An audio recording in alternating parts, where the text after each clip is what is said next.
آمين. أو كما قال النبي عليه الصلاة والسلام.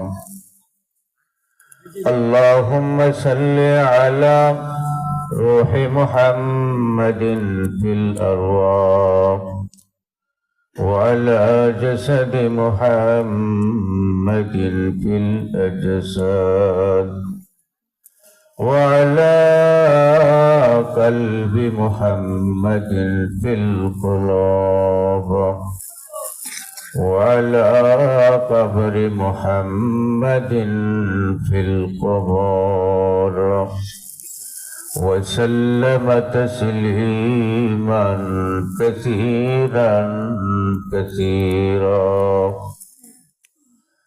সাউতুল কোরআন মাদ্রাসা সোহাগী পাড়া এর উদ্যোগে বাৎসরিক ইসলামী মহাসম্মেলনের আমার মহতারাম সভাপতি দিগার আজকে মহতী জলসার বরেণ্য হজরত উলামায়ে কেরাম, মঞ্চে উপবিষ্ট আছেন পিতৃতুল্য মুরব্বিয়ানে আযম, সর্বস্তরের তাওহীদি জনতা, পর্দার অন্তরালের মা ও বোনেরা, সকলকে নিয়ে জানাই মহান রব্বুল আলামিনের দরবারে অগণিত নিয়ামতের শুকরিয়া যে আল্লাহ তাআলা আমাদেরকে নেহায়েত ফিতনার যুগে, নেহায়েত ফাসাদের যুগে, বর্বরতার যুগে বেহেশতের টুকরা বাগান মাজালিসুর রহমানে অত্যন্ত দয়া করে, মায়া করে, ভালোবেসে আমাদেরকে বসাইয়া দিয়েছেন। এই জন্য মনিবের দরবারে প্রাণ খুলে শুকর আদায় করি আলহামদুলিল্লাহ।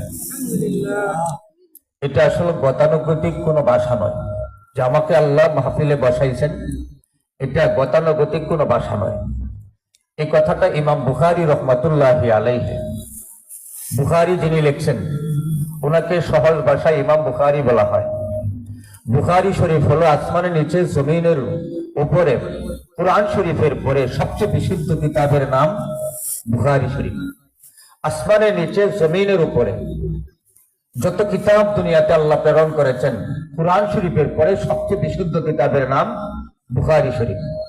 এই বুখারী শরীফটা যিনি লিখছেন উনি কত বড় বুজুর্গ, ওনার লম্বা ইতিহাস আছে, বলার সময় হবে না। উনি একটা কিতাব লিখেছেন বুখারী শরীফ ছাড়া, যে কিতাবের নাম হলো আল আদাবুল মুফরাদ। বুখারী ছাড়া আরো একটা কিতাব লিখছেন যে কিতাবের নাম হলো আল আদাবুল মুফরাদ।